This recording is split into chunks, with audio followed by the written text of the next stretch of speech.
¿qué tal? ¿Cómo estáis? Bienvenidos y bienvenidas a una nueva entrevista de La Voz del Autor, en este caso, indagando con los autores que han escrito en las páginas de nuestra revista en la edición de septiembre de Porcinews España. Hoy ya nos acompaña desde León, en Castilla y León, también valga la redundancia, Óscar Mencía Ares. Él es veterinario y profesor ayudante doctor del Departamento de Sanidad Animal de la Universidad de León. Así que ya tengo el placer de saludarle desde la distancia, a unos 1000 kilómetros más o menos de donde estamos nosotros. ¿Qué tal? Buenas tardes, Óscar. Buenas tardes, muchas gracias por invitarme. Eres ya de una cara conocida aquí en Porcinews porque nos has acompañado en ediciones anteriores. Te conocí en un FIGAN hace 2 años, siempre lo Sí, recordaré hablando de microbiota, creo, ¿no? ¿Qué sí, era? de salud intestinal. Ahí está. Entonces hoy ya nos acompañas para indagar, como decía antes, en el artículo que has escrito de Porcinews, que recoge el nombre ¿Pueden los fagos ser útiles para el control de las infecciones bacterianas en producción porcina? Una pregunta a la que le daremos respuesta, evidentemente, en la entrevista que vamos a hacer a continuación. Déjame decir antes de empezar que has escrito el artículo en colaboración también con César Bernardo Gutiérrez Martín y con Sonia Martínez Martínez, ¿verdad? No sé si quieres hacer alguna especial mención también para ellos antes de empezar. Sí, bueno, tengo que darles las gracias también por su colaboración en el artículo, que son mis compañeros del grupo de investigación BACRESPI de la Universidad de León. Y nada, pues muchas gracias a ellos por su colaboración. Porque siempre seleccionamos, ¿no?, a un articulista, en este caso, que defienda en parte el artículo y que lo exponga aquí de esta forma más audiovisual para que pueda ser un poco más ameno también para todos, para escuchar o barra oír, ¿no?, este podcast que tenemos aquí en La Voz del Autor. Empecemos por el principio, como se dice siempre. En primer lugar, Óscar, para contextualizar un poco y para entrar en materia, todo lo que vamos a ir hablando a continuación, quisiera preguntarte la primera pregunta, que es clara, ¿no? Que es, en este caso, ¿qué son los bacteriófagos y cómo pueden ser útiles, en este caso, como decíamos antes, también en la producción porcina, ¿no? Y bueno, pues los bacteriófagos, o también conocidos como fagos, son virus que se replican, que infectan y se replican de manera específica en las bacterias. Es decir, son virus que matan a bacterias. Estos, a pesar de que se han descrito hace relativamente poco y de su reducido tamaño, son las formas de vida más abundantes que existen en el planeta y tienen un papel fundamental en la modulación de las poblaciones bacterianas. Ujú. Estos realmente se conocen desde hace aproximadamente un siglo y de hecho se propusieron como posibles tratamientos y control para las infecciones bacterianas. Sin embargo, el desarrollo de los antibióticos, el descubrimiento de los antibióticos en la década de los años 30, que tienen un mayor espectro de actuación y una mayor eficacia, lo que provocó fue un desplazamiento de estos hasta casi su desaparición, sobre todo en el mundo occidental. Y sin embargo, el desarrollo de las resistencias a los antibióticos en las últimas décadas lo que han provocado es un incremento muy importante de las resistencias y todo esto lo que ha provocado al final es una mayor necesidad de búsqueda de alternativas y ha provocado un poco el redescubrimiento de estos, tanto su uso en humana como en veterinaria. De hecho, en producción porcina se pueden considerar como una alternativa innovadora para el control de las infecciones bacterianas, sobre todo por su alta especificidad, ya que solo matan de manera particular a una determinada cepa bacteriana, a una determinada especie, sin modificar la otra microbiota beneficiosa. Por lo tanto, podrían ser muy útiles. Ujú. Luego también, Óscar, en este sentido, ¿cómo describirías el papel específico, en este caso, de los bacteriófagos en comparación con los antibióticos que bien los mencionabas ahora en el control de infecciones bacterianas en cerdos? ¿Qué nos podrías explicar al respecto? Bueno, pues así de forma más visual, el equivalente sería a que si, por ejemplo, nosotros administramos un antibiótico debido a su gran espectro de actuación y lo administramos por vía oral, cuando llega al intestino sería el equivalente a administrar una bomba. Es decir, Ujú. este actúa y mata a todo lo que es sensible a él a su alrededor y puede producir modificaciones de la microbiota, disbiosis, que ya hemos hablado en otras ocasiones. Sin embargo, los fagos sería el equivalente a si fuesen con una pistola y directamente atacan de forma específica a las únicas bacterias patógenas diana. Esto es muy importante porque nos va a permitir únicamente atacar al enemigo sin modificar la microbiota beneficiosa y por lo tanto va a disminuir el impacto que tiene sobre la salud intestinal y en muchos casos, bueno, sobre la salud intestinal y sobre la salud general de los animales. Por lo tanto, permite controlar infecciones sin tener un impacto significativo sobre los rendimientos productivos. Ujú. A grandes rasgos, así, ¿cuáles dirías que son sus características principales? Bueno, pues en primer lugar es importante señalar que los fagos son un grupo bacteriano o un grupo taxonómico no bacteriano vírico muy, muy Ujú. diverso. Estos están en constante actualización y, de hecho, cada vez hay más estudios, cada vez más recientes, de estudios sobre el viroma para ver la diversidad de virus que hay en los diferentes tipos de muestras, y se describen casi a diario nuevos tipos. Tradicionalmente se clasificaban en 3 grandes familias en función de su morfología, que eran Podobiridae, Mioviridae y Sifoviridae, pero actualmente esa clasificación ha quedado desfasada y sobre todo funcionan a nivel genético, por lo tanto está constantemente actualizando.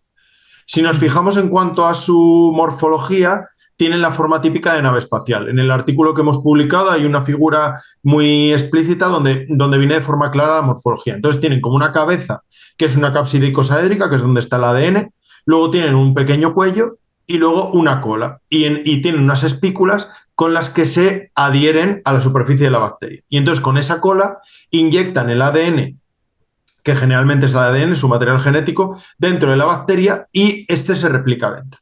Y otra de las características principales que tienen es su ciclo de replicación, que aunque tienen diferentes tipos, los más importantes son 2, que de esto también tenemos una figura muy, muy clara en el artículo, que es, por una parte, el ciclo lítico, que lo que hacen es directamente infectar, se replica dentro, se monta el virus y rompe la bacteria y sale al exterior.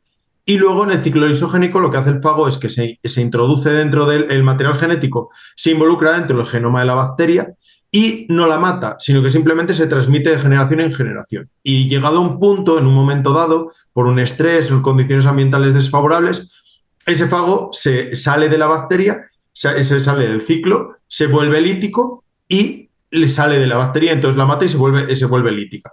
Entonces, principalmente tenemos estos 2 ciclos. Me hablabas también del tema de las réplicas, ¿no? Entonces voy a entrar ya en materia en eso, ya que en el artículo se refleja que entender cómo se replican dentro de las bacterias es imprescindible, ¿no? Entonces, ¿a qué se debe? Y también preguntarte, ¿no? ¿Por qué consideras en este caso que es de vital importancia? A ver, por supuesto, entender el proceso de replicación de los fagos que acabo de mencionar es crucial porque nos permite conocer cómo pueden actuar de forma selectiva contra las bacterias patógenas. Tanto los fagos líticos como los fagos lisogénicos se utilizan muchísimo en investigación, pero en el caso de la fagoterapia clínica, es decir, cuando vamos a utilizarlos para el tratamiento de una infección, únicamente vamos a utilizar los fagos líticos. Porque estos fagos líticos, porque nuestro objetivo al final es que este fago detecte a esa bacteria de forma específica y la mate. Es decir, no queremos que el ADN de ese fago se integre.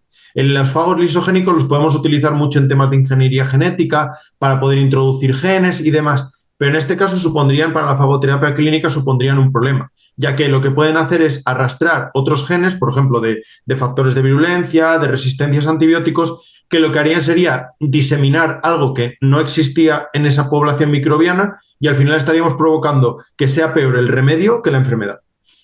Luego también preguntarte, ¿no? En este caso, por las características principales de los bacteriófagos, en este caso para su uso en el control de patógenos bacterianos. Entonces, ¿qué incluyen estas? Bueno, pues como he mencionado, para el control de patógenos bacterianos tiene que quedar claro que únicamente podemos utilizar fagos líticos, de manera que vamos a centrarnos sobre todo en las características de estos. En primer lugar, una de las características interesantes es que tienen un origen natural. Los fagos, como he dicho, están presentes en todos los ambientes del planeta.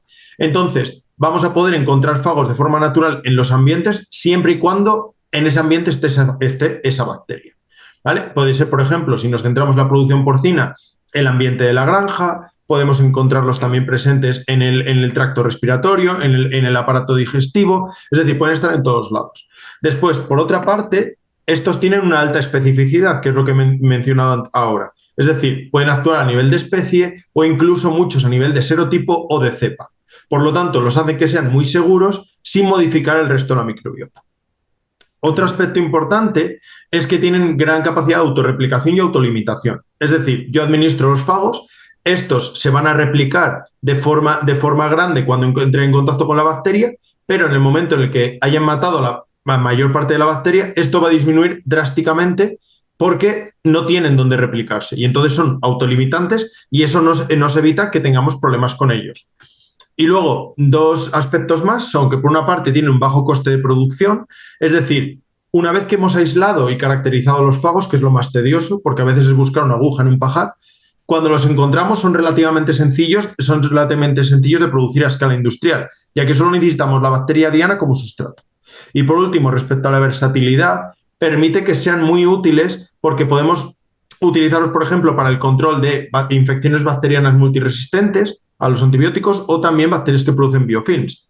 Y además se pueden utilizar no solo como un único fago, sino también podemos utilizarlos en combinaciones de diferentes fagos, que es lo que se conocen como cócteles. Perfecto. Y ya por otro lado, Óscar, rescatando otro de los puntos que se reflejan en el artículo, quiero preguntarte, ¿no? ¿Cuáles son los pasos, en este caso, para preparar y aplicar un producto a base de fagos? Hablábamos siempre, ¿no?, de la producción porcina. ¿Qué dirías al respecto? Bueno, pues la preparación de un producto a base de fagos tiene 3 etapas principales. En un primer lugar, que es la más tediosa, consistiría en la búsqueda, el aislamiento y la caracterización de estos fagos. Es decir, vamos a suponer que, por ejemplo, estamos hablando de una colibacilosis en una granja, una colibacilosis postdestete. Es decir, ya tenemos identificados 2-3 E. colis que pueden estar implicados en el brote de diarreas en la granja. Lo que tendríamos que hacer es buscar fagos que actúen de forma específica frente a ellos, a partir de muestras de heces, de contenido intestinal, muestras ambientales, y imaginaos que hemos encontrado aproximadamente unos 100. Sería un número elevado, pero unos 100. A partir de ahí tenemos que ir haciendo una criba a modo de embudo. Empezaríamos evaluando su rango de hospedador para ver frente a cuántas bacterias, frente a cuántos E. colis diferentes actúan, porque nuestro objetivo es que actúe frente al mayor número posible para que permita controlar bien la infección, y de esta manera a lo mejor cribaríamos 50 de ellos porque actúen frente a estos y frente a otros colis patógenos de interés. De una vez hecho este cribado de rango de hospedador, tendríamos que evaluar sus características fenotípicas, ver sus resistencias al pH, a las temperaturas, a la salinidad, porque en este caso, por ejemplo, se administraría por vía oral y nos interesa que el fago sea resistente al pH del intestino o que sobreviva a la temperatura. Entonces, con esto a lo mejor nos quedaríamos con unos 20. Y de ellos después habría que hacer una caracterización molecular, es decir, secuenciamos el fago para asegurarnos que es 100% lítico y que no tiene ni genes de resistencia a antibióticos ni factores de virulencia. Entonces, con esto ya lo que tendríamos es como el principio activo de un antibiótico, que es el monofago. Después, en una segunda etapa, lo aplicaríamos ya, o sea, elaboraríamos el producto final, que podría ser un único fago o un cóctel con combinación de varios fagos, y se aplicaría en una granja a modo piloto para fijar bien las pautas de dosificación y el tiempo. Y ya por último, cuando ya tengamos todo puesto a punto, sería una fase como de vigilancia epidemiológica. Entonces, nosotros ya controlamos que estos fagos están funcionando en la granja, y si en un momento dejan de funcionar, vemos qué ocurre, si aparecen nuevas cepas o cómo tenemos que hacer, porque lo que tendríamos que hacer es modificar ese cóctel de fagos, sacando algunos de ellos e introduciendo unos nuevos para asegurar su eficacia. Entonces, estos son más o menos los 3 pasos principales.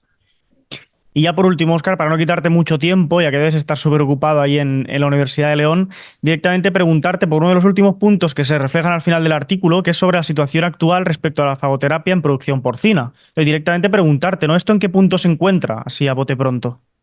Y bueno, actualmente la fagoterapia en producción porcina está en una fase de expansión, de investigación y desarrollo. No obstante, a pesar de los avances y de su potencial para controlar las infecciones, hasta la fecha no disponemos de ningún cóctel comercial para su uso en España. No obstante, sí que hay otros países, sobre todo fuera de la Unión Europea, que sí que están empezando a utilizarlos, pero a nivel español y a nivel europeo se está avanzando enormemente porque está colaborando mucho la Agencia Española de Medicamentos y Productos Sanitarios con la Agencia Europea, y acaban de sacar unas guías a nivel europeo para las pautas que se deben de seguir para el desarrollo de estos productos comerciales y su autorización. Respecto a la investigación, hasta la fecha los esfuerzos se han centrado principalmente en patógenos digestivos. Tenemos que la salmonelosis hay resultados muy prometedores porque sobre todo los fagos actúan a nivel de serotipo, de manera que es más sencillo controlarlo, pero en el caso de la colibacilosis postdestete se está empezando a conseguir grandes avances, pero todavía estamos en fases iniciales porque E. coli tiene muchísima variabilidad genética. Y nosotros, además, que trabajamos en patógenos respiratorios, tengo que decir que en este caso la investigación de fagos es limitada, pero se está empezando a trabajar, ya que hay un creciente interés debido a la relevancia de estas infecciones en salud porcina, porque, sobre todo, debido a la retirada del uso de antibióticos, algunos patógenos respiratorios se ha disparado su interés. Y por todo ello, consideramos nosotros que es esperable que en un futuro cercano sí que se disponga de productos a base de fagos para controlar infecciones bacterianas en producción porcina. Pues Óscar Menciares, veterinario, profesor ayudante doctor del Departamento de Sanidad Animal en la Universidad de León y también autor del artículo ¿Pueden los fagos ser útiles para el control de las infecciones bacterianas en producción porcina? Gracias por tu tiempo, gracias por atendernos. Gracias a vosotros. Y ya por último, déjame preguntarte así, ¿le das respuesta con un sí o con un no al título que planteas en el artículo? Yo considero que sí, considero que pueden ser una herramienta muy útil y que vamos por el buen camino. Pues lo dejamos hasta el final, hasta aquí, que pueda responder para que no cree ningún tipo de spoiler a quien vaya a escuchar la entrevista. Gracias, como te decía, y a quien nos estáis viendo y nos veis siempre, si os ha gustado, dejad un like, suscribiros al canal de Porcinews en español y nos vemos en la próxima. Hasta entonces, gracias.